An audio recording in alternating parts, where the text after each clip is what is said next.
बिस्मिल्लाहिर्रहमानिर्रहीम। आपका मेज़बान आसिफ सुहेल आज आपके साथ कुछ बहुत ही अहम जो है वो टॉपिक्स जो हैं वो इश्यूज़ जो है उस पर बात करेगा। पाकिस्तान की टीम 12 तारीख को वापस पहुंची अपना सफ़र मुकम्मल करने के बाद वर्ल्ड कप में। तो दूसरे दिन ही इंटरिम कमेटी के जो चेयरमैन हैं ज़का अशरफ साहब, उन्होंने बाबर को तलब कर लिया और उनके सामने उनको ऑप्शन दी कि आप ये कर लें, आप वो कर लें, आप टेस्ट टीम में रह जाएं, वनडे और T20 की छोड़ दें। बाबर जज्बाती सा आदमी, ज़्यादा सूझबूझ नहीं है मैं तो कहूँगा।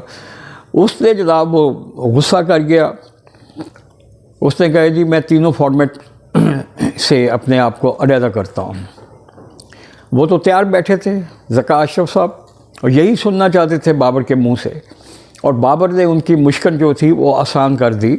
वगरना अगर बाबर डर जाता कि जी मैं रिज़ाइन नहीं करता हूँ, आप सबको बुलाएं, सबसे सुने, फिर उसके बाद आप बात करें, तो ज़का अशरफ को जो 3 महीने की जो अभी एक्सटेंशन मिली है 5 नवंबर को, उसमें ये मैंडेट नहीं है कि वो चेंजेस कर सके, किसी को कप्तान बना सके, कोई कोच बना सके या कोई चीफ सेलेक्टर बना सके। उसका काम सिर्फ़ और सिर्फ जो था वो डे टू डे अफेयर्स को देखना था। और दूसरा ये है कि पाकिस्तान क्रिकेट बोर्ड के चेयरमैन का जो इलेक्शन है, जो काफ़ी अरसे से पेंडिंग है, वो करना था। लेकिन उसने अपनी ज़िद के साथ, जो एक लॉबी के ज़ेरे असर था, पता नहीं किसको खुश करने के लिए, ये पहले से ही हर चीज़ तय थी।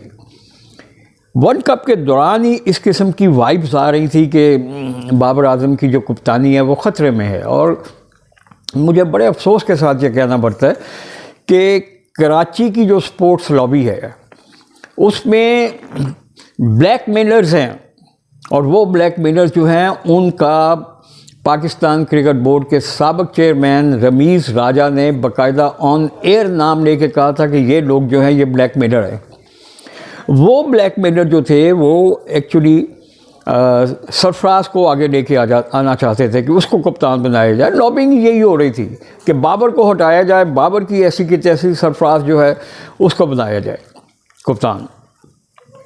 लेकिन पता नहीं कहाँ से ये फ़ैसला आया, किसी ताकतवर ब्यूरोक्रेट की तरफ से आया प्रेशर, ब्यूरोक्रेसी की तरफ से, नॉट ब्यूरोक्रेट, ब्यूरोक्रेसी की तरफ से प्रेशर आया, या कोई और जो ताकतवर हल्के होते हैं, जो रेनिवेंट होते हैं इन जैसे मामलों में, उनकी तरफ से प्रेशर आया तो शान मसूद को कप्तान बना दिया।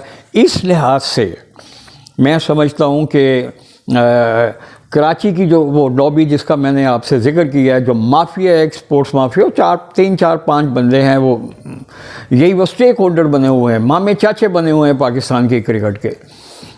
तो उनको शिकस्त हुई, उनका आधा काम हो गया कि बाबर आजम जो बहुत उनके सीनों में कांटा बन के छुपता था, उसको वो बेचारा रिज़ाइन करके चला गया अपनी बेवकूफ़ी की वजह से, अपनी खाम का गुस्सा कर गया। शान मसूद ठीक है, उसकी कम्युनिकेशन स्किल बहुत अच्छी है, पढ़ा लिखा आदमी है, ऑस्ट्रेलिया के टूर पे वो बहुत वो कर सकेगा, अपने आप को रिप्रेजेंट, अपनी टीम को रिप्रेजेंट कर सकेगा अच्छे तरीके से, अच्छी गुफ्तगू कर लेता है वो। और सबसे बड़ा जो एतराज़ उस पर किया जाता है कि उसका वो उसकी टीम में जगह नहीं मानती। मैं एग्री करता हूँ इस बात से कि उसकी टीम में जगह नहीं बनती, बट जब बाबर छोड़ ही गया था तो फिर तो किसी को बताना था। और शान मसूद मैं समझता हूँ कि he is the best choice, ठीक है। और इससे पहले भी बहुत सी मिसालें हैं। माइक ब्रेले जो इंग्लैंड का एक कप्तान था, वो कोई बहुत आउटस्टैंडिंग क्रिकेटर नहीं था, बैट्समैन नहीं था, लेकिन बहुत आउटस्टैंडिंग कैप्टन था वो। और उसके ज़माने में इंग्लैंड ने काफ़ी विक्ट्रीज हासिल की। तो ये इस तरह की बात नहीं है कि शान मसूद की जगह नहीं बनती थी तो, लेकिन उसको बना दिया गया। यॉर्कशायर काउंटी में उसने जनाब कप्तानी की जाके, और अच्छा मेरा ख्याल है कि वो सरफराज को कप्तान बनाने की बजाय शान मसूद को कप्तान बनाना एक बहुत अच्छा फ़ैसला था।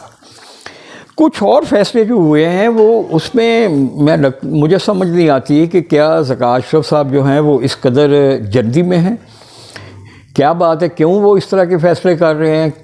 ये मोहम्मद हफीज़ को आपने डायरेक्टर बना दिया मिकी आर्थर की जगह। 2 महीने पहले सितंबर में यही मोहम्मद हफीज़ आपकी टेक्निकल कमेटी का मेंबर था, रिज़ाइन कर गया। हमें नहीं पता चला उसने क्यों रिज़ाइन किया। तो अब अचानक 2 महीने के बाद उसमें कौन सी ऐसी चेंज आ गई है, कौन सी उसमें एक नई गिदर सिंगी आ गई है जो चेयरमैन साहब जो हैं वो बहुत मुतासर हो गए हैं उससे, और उसको जनाब टीम का वो चीफ कोच डायरेक्टर बना दिया है। चले होगा यहाँ पर भी कोई किसी तगड़े ब्यूरोक्रेसी की जनाब आ गई होगी, जनाब प्रेशर आ गया होगा। तो ज़का अशरफ साहब जो हैं वो तो अब अपने तनख्वाह को स्ट्रेंथन कर रहे हैं ना ब्यूरोक्रेसी में, कि ताकि ये सिलसिला चलता रहे। फिर आपने सोहेल तनवीर को बना दिया, कोई इशू नहीं है। शाहीन शाह अफरीदी को आपने कप्तान बना दिया, उसके फिटनेस इश्यूज़ हैं। बस सिर्फ इस बेस पे कि उसने 2 दफ़ा लाहौर कलंदर की टीम को जो वो फाइनल में पहुंचाया, जितवाया PSL में। अगर यही बेस है, अगर यही यार्ड स्टिक है, तो अल्लाह आपका भला करे। और आपका जो फ़ैसला है मैं समझता हूँ कि वो गलत साबित ना हो। लेकिन वहाब रियाज जिसको आपने चीफ सेलेक्टर बनाया है, भाई ये तो एक शेयर कॉन्फ्लिक्ट ऑफ इंटरेस्ट है। पंजाब का स्पोर्ट्स मिनिस्टर जो है वो पाकिस्तान क्रिकेट बोर्ड का चीफ सेलेक्टर है। क्यों? ये क्या वो नहीं है कॉन्फ्लिक्ट ऑफ इंटरेस्ट? और क्या मुझे ये बताएं कि ये जो टीम जो उसने सेलेक्ट करनी है उसमें से बहुत से जो प्रोबेबल्स हैं, जो मुमकिन खिलाड़ी हैं जो सिलेक्ट हो सकते हैं, उनमें से बहुत से ऐसे खिलाड़ी हैं जो वहाब रियाज के साथ क्रिकेट खेल चुके हैं, इंटरनेशनल क्रिकेट खेल चुके हैं।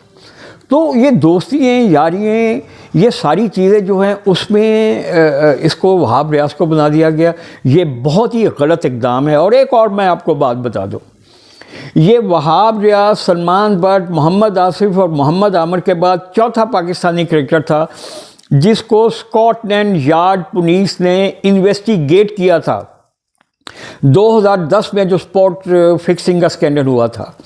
इसमें इसको इन्वेस्टिगेट किया गया था क्योंकि कुछ वीडियोस ऐसी आई थी जिसमें वो जो बुक मेकर था मज़हर मजीद, उसकी इसने जैकेट पहनी हुई थी। और उस वक़्त इतलात के तौर पे इतलात थी कि इसमें 10,000 पाउंड थे जो इसने मज़हर मजीद ने प्लेयर्स को बांटने थे। फिर वही एक और वीडियो भी आई जिसमें यही वहाब रियाज जो थे वो एक लंदन में एक रेस्टोरेंट के बाहर उसके साथ बातचीत करते हुए देखे गए। तो एक थोड़ी सी कंट्रोवर्सी जो है वो इसके साथ तो है बहरहाल, लेकिन आपने सबसे बड़ा जो शेयर कॉन्फ्लिक्ट ऑफ इंटरेस्ट है वो ये है कि पंजाब का स्पोर्ट्स मिनिस्टर, पाकिस्तान की तारीख में शायद ये पहली दफ़ा ही होगा कि स्पोर्ट्स मिनिस्टर जो है पंजाब का वो पाकिस्तान क्रिकेट बोर्ड का चीफ सेलेक्टर बन गया। तो ये ऐसी कुछ जो आपने अहम काना फ़ैसले किए हैं, एकतरफ़ा फ़ैसले किए हैं, मुझे नहीं लगता कि ये कोई आने वाला जो आपके जगह पे आएगा, इलेक्शन के बाद आए या उससे पहले आ जाए, वो इसको अनडू कर सकता है।